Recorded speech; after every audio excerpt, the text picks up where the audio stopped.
Le Fonds du 11 janvier et la Fondation pour la mémoire de la Shoah présentent Esprit critique, es-tu là ? Une série de podcasts originaux réalisés par Écran Sonore, 10e épisode. Déconstruire les préjugés. Second volet, avec le mémorial de la Shoah. Au micro, Alexandre Hérault.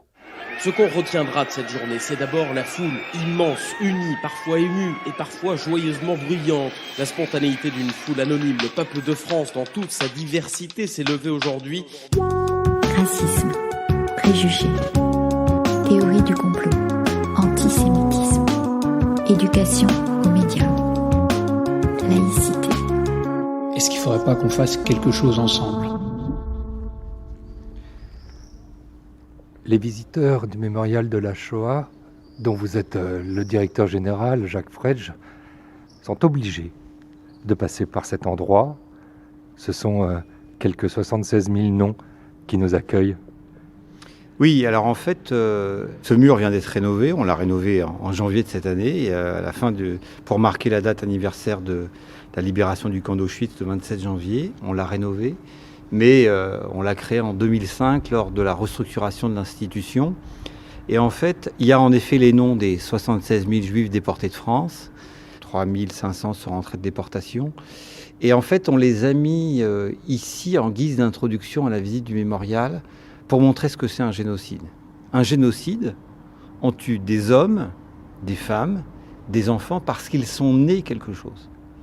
L'idée, c'était de ressortir ces noms à la lumière. Les nazis avaient cherché à les assassiner dans la pénombre d'Auschwitz. Notre responsabilité à nous, Mémorial de la Shoah, 75 ans après, c'est de les ressortir pour les faire exister à nouveau, pour témoigner qu'ils ont existé et témoigner du crime. Je commençais en évoquant justement le parcours du visiteur. Quel est le sens, Jacques Fredge, de cette visite ? C'est d'abord de dire un certain nombre de choses. C'est que ce crime a été perpétré en Europe. Il a été fait par des Européens contre d'autres Européens. C'est une page de l'histoire de l'Europe. Et l'idée, c'est de rappeler qu'à la base de tout cela, il y a une idéologie nazie.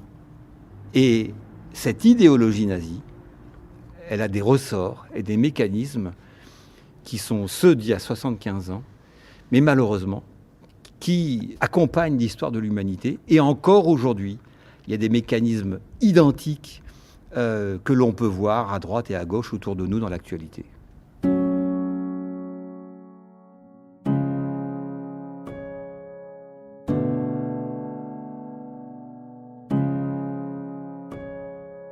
Jacques Fredge, on s'écarte de ce mur, on rentre à l'intérieur du mémorial de la Shoah proprement parlé, même si on est là, encore dans le bâti, et ce qu'il a de plus émouvant à nous offrir, c'est-à-dire que les murs, vous les faites parler. Voilà, alors la colonne vertébrale de notre institution, c'est de transmettre l'histoire. Nous, au mémorial, nous sommes nés d'abord comme un lieu d'histoire, comme un centre de documentation pendant la guerre en 1943. Et notre existence a commencé en collectant des archives. Et nous sommes devenus un mémorial dans les années 50, avec une raison simple, c'est que les Juifs ont été assassinés, mais que les nazis ont brûlé les corps, parce qu'ils considéraient que les Juifs étaient dangereux, même morts, dangereux pour la race aryenne. Et donc en fait, la problématique qui s'est posée au lendemain de la guerre, c'est que les familles n'avaient pas de pierre tombale, pas de cimetière. Donc comment on fait le deuil quand on n'a pas de pierre tombale ? Et c'est la raison de la création du mémorial. Et par la suite, de centre d'archives, de mémorial, nous sommes devenus également un lieu d'éducation, un musée, un lieu de transmission. Mais ce qui est vrai, c'est que si la mémoire est partout, nous, c'est l'histoire que nous transmettons. Parce que l'histoire fait appel à l'intelligence, et finalement, c'est ça qu'on veut toucher. Il y a pour ça des outils qu'ici, au mémorial de la Shoah, Jacques Fredge, vous utilisez, et parmi ceux-ci, des séminaires, évidemment, et aussi des ateliers destinés aux enfants, mais pas que, évidemment. Et sur ces ateliers, un thème revient assez fréquemment, c'est celui de la lutte contre les préjugés qui nous intéresse aujourd'hui. Oui, alors en fait, c'est le rôle du mémorial Très vite, ces dernières années, avec la montée de l'antisémitisme, du terrorisme, des théories complotistes, du racisme, nous a amené, nous, qui étions extrêmement tournés vers l'enseignement de l'histoire du passé ou des génocides, finalement à redescendre d'un cran et à modifier notre façon de travailler. C'est-à-dire qu'avant, comme tous les musées de France et de Navarre, on attendait le public au mémorial. Ce qu'on a décidé de faire depuis 3 ans, c'est d'aller dans les établissements scolaires. Donc on va dans les établissements scolaires. Aujourd'hui, on se rend compte que la plupart du temps, quand on a affaire à des jeunes, on a affaire à des jeunes qui sont pétris de stéréotypes. Ces stéréotypes vont nourrir la construction d'idées racistes et antisémites. Et puis, parfois, malheureusement, on peut voir des enfants qui vont basculer vers des comportements plus radicaux. Et donc, au lieu de travailler de manière ciblée sur la Seconde Guerre mondiale, on s'est rendu compte qu'il fallait qu'on travaille aussi sur des choses très simples, qui sont à la base même du racisme et de la méconnaissance de l'autre. C'est-à-dire que le stéréotype, c'est vraiment quelque chose qu'on reçoit de son entourage, qui est cultivé par l'environnement dans lequel on est, ou par la société dans laquelle on vit, et puis, mais qui va permettre finalement d'élaborer un racisme plus ou moins construit. Il se trouve que la plupart du temps, quand on a affaire à des jeunes, on n'a pas affaire à des idéologues, on a affaire à des jeunes qui vont répéter ce qu'ils entendent, ou simplement parce qu'ils n'ont jamais rencontré un juif, ils vont fantasmer la figure d'un juif à travers des stéréotypes et des clichés. Et donc, notre travail, à nous, c'est vraiment de descendre presque au niveau des pâquerettes et de les faire réfléchir sur ces questions des stéréotypes. On a tendance à généraliser de manière quotidienne ce qu'on voit, ce qu'on pense, etc.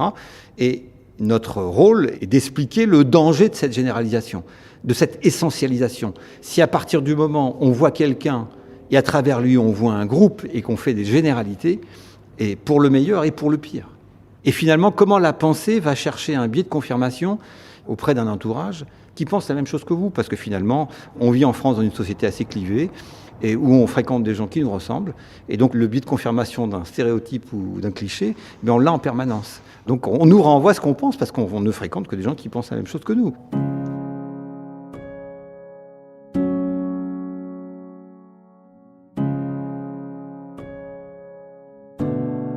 Tous ces ateliers-là permettent en effet de revenir à la raison avec des exemples très concrets de la vie quotidienne d'aujourd'hui. Et c'est vrai de l'antisémitisme, mais finalement c'est vrai. Nous, on a été frappés, par exemple, je vous le dis, du racisme anti-noir, qui est d'actualité aujourd'hui, mais qui est encore dans la population française. Du racisme contre les Asiatiques, qui ressemble d'ailleurs un peu à l'antisémitisme dans leur expression, puisque on accuse les Asiatiques de... On ne sait pas ce qu'ils font, ils sont en famille, ils sont très solidaires, c'est un groupe à part, ils doivent certainement comploter, l'Asie va maîtriser le monde. Enfin, il y a énormément de points communs. Et dont la figure du bouc émissaire.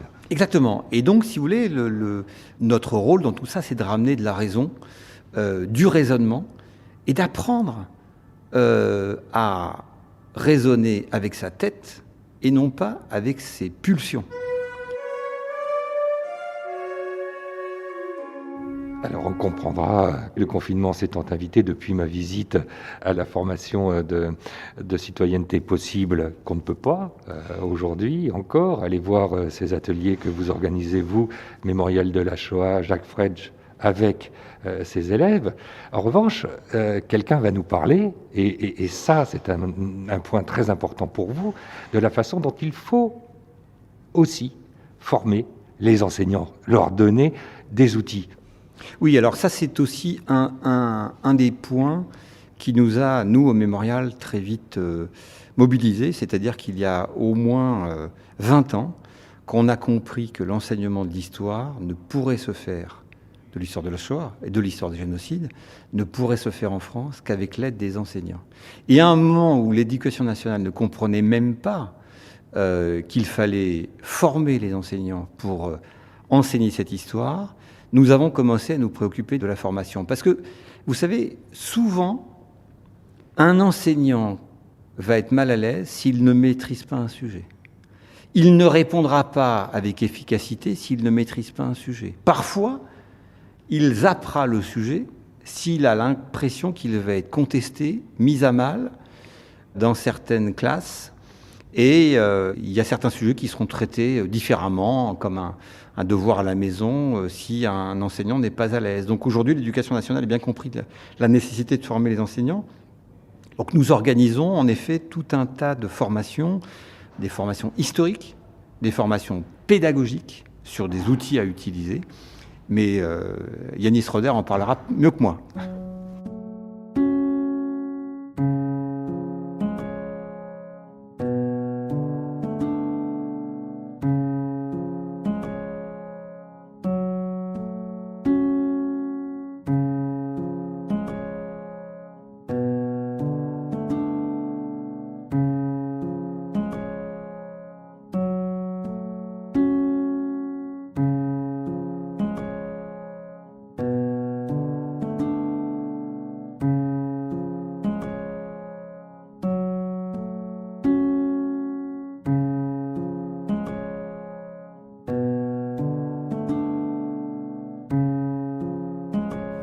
La pandémie, l'arrivée de cette étrange période de confinement généralisé est tombée le jour même de la semaine d'éducation et d'action contre le racisme et l'antisémitisme. Ici, au Mémorial de la Shoah, il y a un atelier qui était prévu, Yanis Roeder, autour justement de cette lutte contre les préjugés, comme s'il s'agissait d'une matière à part entière, cette lutte, cette déconstruction des préjugés. Alors oui, parce que on est tous habités par des préjugés, conscients ou inconscients. Nous les véhiculons parfois sans y prendre garde, et parfois même dans nos actes. Yanis Roeder, responsable des formations au Mémorial de la Shoah. Mais c'est vrai qu'une des missions que s'est confiée le Mémorial, c'est donc d'élargir ces questions de violence de masse, de génocide, donc de Shoah, à la construction. C'est à la construction des préjugés, à la construction des processus politiques, en ayant toujours conscience que les préjugés sont peuvent être en tout cas un marchepied pour autre chose, un marchepied pour une exclusion, un marchepied pour une violence, qu'elle soit réelle ou symbolique. Et donc nous tenons à réfléchir et à faire réfléchir les élèves sur justement la portée. D'abord, ce que c'est qu'un préjugé, comment se construit un préjugé, comment on sait que c'est un préjugé, et puis ce que ça signifie en termes sociaux et en termes politiques dans une société. Est-ce que cela peut entraîner et avoir comme conséquence réelle, vécue par certains. Donc nous sommes convaincus que nous avons un rôle modeste, nous sommes une institution modeste, mais que nous devons jouer un rôle parmi toutes les institutions qui jouent ce rôle, et notamment l'école, qui a un rôle beaucoup moins modeste. Nous avons un rôle à jouer dans la construction de la paix sociale, parce que abattre les préjugés, faire disparaître les préjugés, c'est construire de la paix sociale et c'est construire du commun. Concrètement, comment vous y prenez ? Est-ce que le premier souci est aussi de montrer aux enseignants qui sont confrontés directement à ces préjugés comment arriver à les détourner, à les traiter, à les faire disparaître ? Oui, je crois que nous essayons d'apprendre aux enseignants qui sont demandeurs et qui nous contactent, parfois parce qu'ils ont aussi des soucis en classe, notamment du fait de l'expression de certaines radicalités dans le vocabulaire, dans la parole, des radicalités politico-religieuses, auxquelles ils se heurtent. Nous leur apprenons à faire face à cela. La première chose que nous leur disons, c'est qu'il ne faut pas empêcher l'expression de la parole chez les élèves. C'est-à-dire que quand un élève dit quelque chose, il faut le pousser à aller jusqu'au bout de son raisonnement, en lui montrant que l'on prend en compte ce qu'il dit.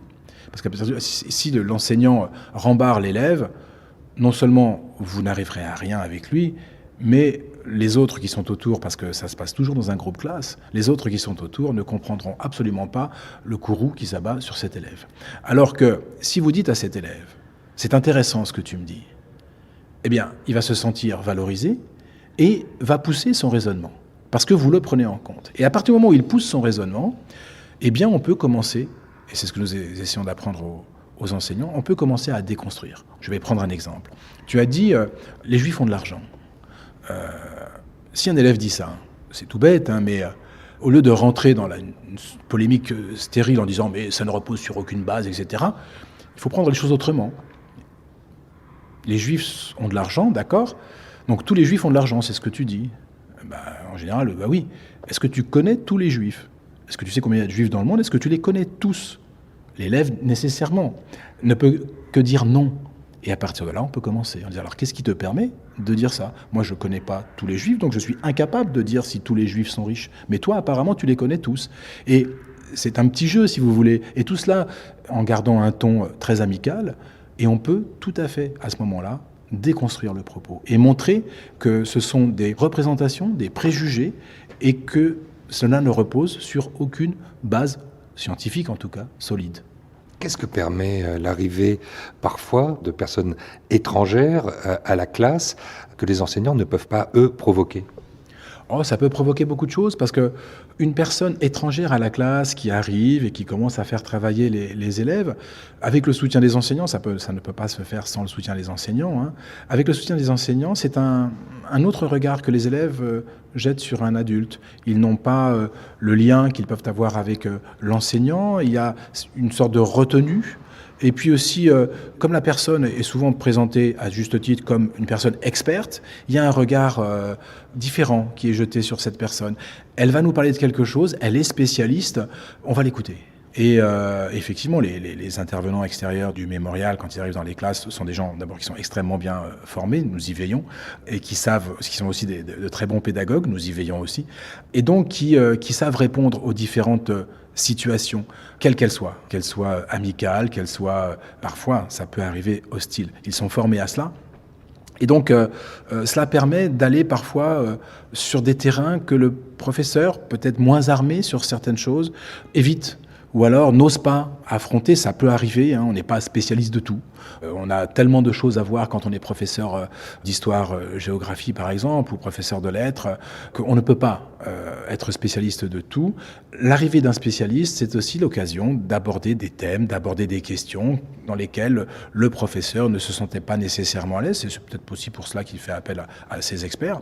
Donc c'est l'occasion de travailler autrement, parfois aussi de libérer la parole, parce que libérer la parole face à quelqu'un qu'on ne connaît pas, c'est parfois plus facile que de la libérer face au professeur qu'on aime bien et on n'a pas envie de lui faire de la peine, ou alors on sait que on n'a pas trop intérêt à le dire, voilà, des choses comme ça.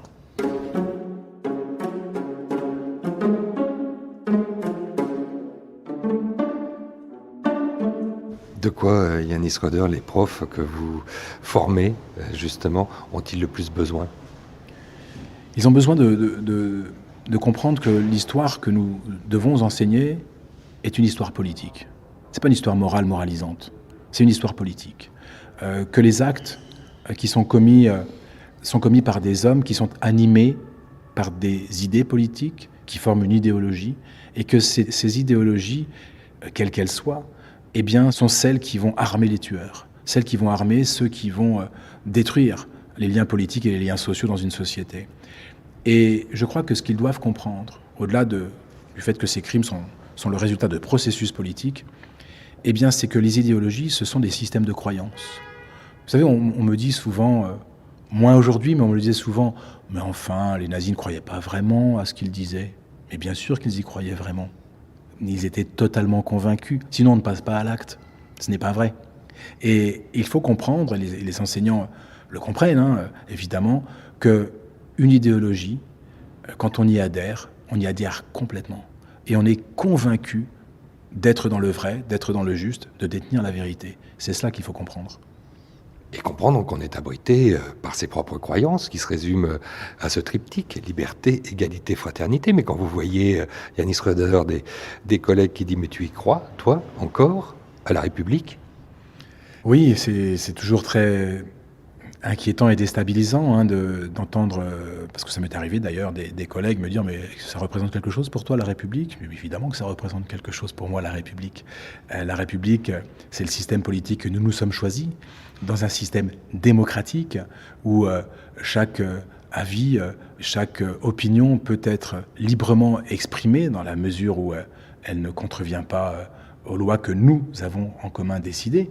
Donc, moi, je suis convaincu que la République, notre République, parce que c'est une démocratie, eh bien, c'est le seul rempart contre la désunion qui entraîne l'affrontement qui produit de la haine et qui est, comme on dit aujourd'hui, disruptif pour une société. Donc il faut absolument que nous soyons convaincus, que les enseignants soient convaincus que la devise de la République, c'est une devise... Alors évidemment, on dit toujours, oui, mais il n'y a pas de vraie liberté. Mais ça n'existe pas dans l'absolu. Ce sont des idéaux vers lesquels nous devons tendre et vers lesquels nous tendons de plus en plus et le plus possible. Et c'est cela que nous devons défendre. Avec comme mission d'aiguiser l'esprit critique de chacun. C'est fondamental. Chacun, et c'est tout le rôle de l'école, d'aiguiser l'esprit critique et de faire en sorte que chaque individu devienne un individu autonome, capable de penser par soi-même, évidemment, avec son substrat personnel, avec son histoire personnelle, avec sa culture, son capital social, son capital culturel, mais être capable, vous savez, je crois profondément que c'est le rôle de l'école, être capable de se dégager de toutes les contingences.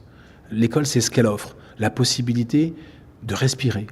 Vous quittez chez vous, vous quittez en bas du quartier, enfin le quartier, vous quittez votre famille, et vous entrez dans un autre monde à l'école. Et c'est un monde de respiration intellectuelle, où vous allez découvrir autre chose que ce que vous pensez être juste et vrai. Et on va vous le proposer, vous en faites ce que vous voulez, mais on vous le propose. Et c'est toute la force de l'école. Et cette école qui ouvre d'autres horizons que l'horizon que nous avons chez nous, et qui peut être plus ou moins étroit, mais qui n'est pas aussi large et qui ne sera jamais aussi large que ce que peut proposer l'école. C'est d'ailleurs pour ça que c'est un drame que cette école ait été fermée depuis si longtemps pendant cette période étrange de confinement. Oui, vous savez, l'école, moi je suis toujours frappé quand j'entends 3 mois sans école, c'est pas la mort. Évidemment, c'est pas la mort. La mort, c'est le Covid, on est d'accord. Et c'est pas très grave. Moi, je pense que c'est grave. Je pense que c'est grave parce qu'on ne vit pas tous, on n'a pas tous vécu le même confinement. On n'a pas tous vécu la même école dans le confinement. On n'a pas tous la même approche des choses, on n'a pas tous le même capital social et le même capital culturel. Et mes élèves, par exemple à Saint-Denis, ont un immense besoin d'école. Et l'école, ce n'est pas seulement le lieu, justement, des apprentissages. C'est le lieu de l'épanouissement personnel, de l'épanouissement intellectuel, du fait de la respiration qu'offre l'école, bien sûr, mais c'est aussi le lieu de la socialisation, de l'apprentissage des règles de la vie en commun.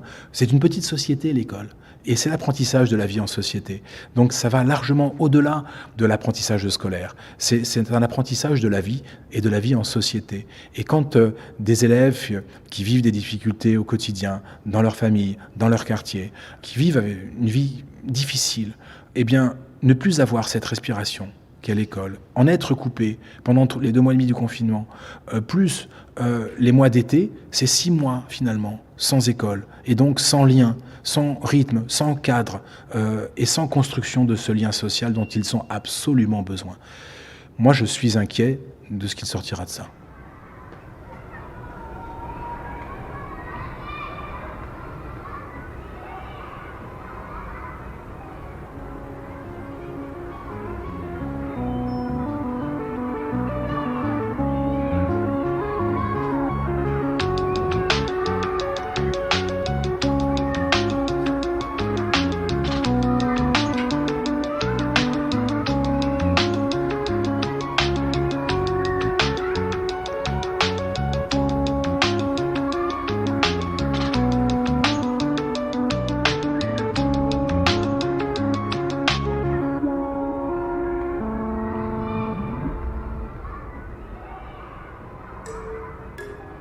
Déconstruire les préjugés.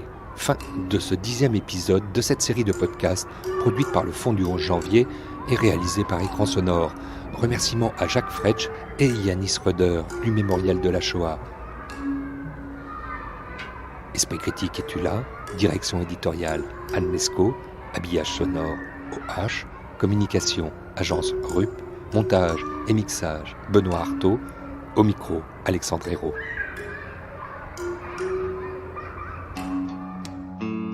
Si vous avez liké, partagez ce podcast hébergé par Aosha et présent sur toutes les plateformes de podcast et agrégateurs. Et n'hésitez pas à visiter le Mémorial de la Shoah, 17 rue Geoffroy-Lanier, dans le 4e arrondissement parisien, et qui nous a ouvert ses portes pour y plonger nos micros juste après le confinement. En attendant, bel été sonore à toutes et tous. Et retrouvez toutes les semaines de l'été 2 podcasts de la collection en nouvelle diffusion.